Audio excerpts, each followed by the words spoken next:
he is listed as questionable tonight. But what he is doing, it deserves a closer examination, particularly, Jeremy, in isolation. What are you saying? Thanks, Malika. For me as a player, whenever I'm guarding somebody, I watch film because every player has a tendency. They have patterns. There's a story. What is Luka's story? What is his tendency?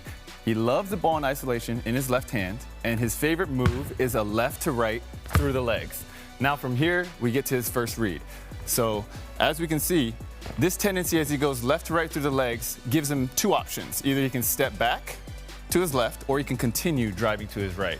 Here's two great examples. So here he comes off, ball on his left, through the legs, too much space, patented step back. Bam cannot give him that much space, and that's an easy three-pointer. Now, as we go to the next clip, here he has the same thing, left to right through the legs, but this time the defender is jammed up. So he drives and gets right to his spot, easy floater. Luka has the softest touch of any player in the NBA, and that's just way too easy for him. So every good offensive player is looking at their defensive player's feet. That's the most important thing. So you have three options. If I have the ball in my left hand, you could have your right foot high.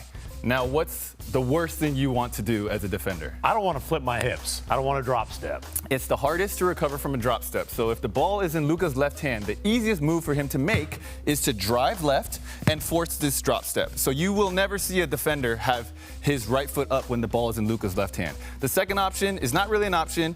Feet square. This is an absolute no-no in basketball because you're dead both ways and you have to drop step both ways, so you won't ever see this. When the ball is in Luka's left hand, the defender will have his left foot high. And that's exactly why Luka goes to a left to right through the legs. The goal is to be able to force you to drop step. Now, as he makes his first move, if he sees this amount of space, that's the Luka Magic patented step back three. But if you're pressed up, he goes through the legs. He's gonna drive, force the drop step, get right to where he wants to get to. He can get it to his floater or his pull-up jumper, and that is absolutely what he wants to do, but it's not always that easy. Sometimes he gets cut off. So this goes into his second read. As we can see here, if he gets cut off immediately, he will spin into a step-back three-pointer. He loves that. But if he gets cut off later, he will get into a floater or a mid-range. Here's two great examples. So this first one, Kevin Huerter cuts him off early. He's gonna go into a step-back three-pointer. Too much space, and this is just everything that he wants, and he will shoot 10 of these in a game if he can. Now the second one, he drives, he gets cut off later, and he can get right into an easy spin move because he's in the middle of the paint. And that goes right into his floater and one.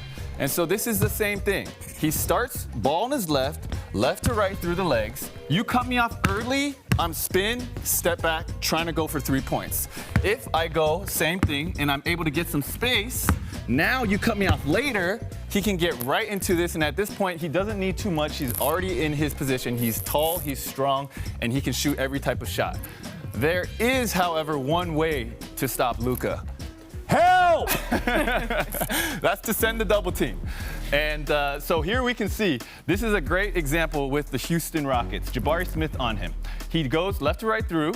He gets cut off, so he's going to step back and try to go for a three-pointer. But as he does that, Jabari Smith is right there. He realizes he doesn't have the space. He continues to drive, gets into another step back, and now comes the double team. He passes it. They're in a blender. We get a Marcus Smart wide open three-pointer.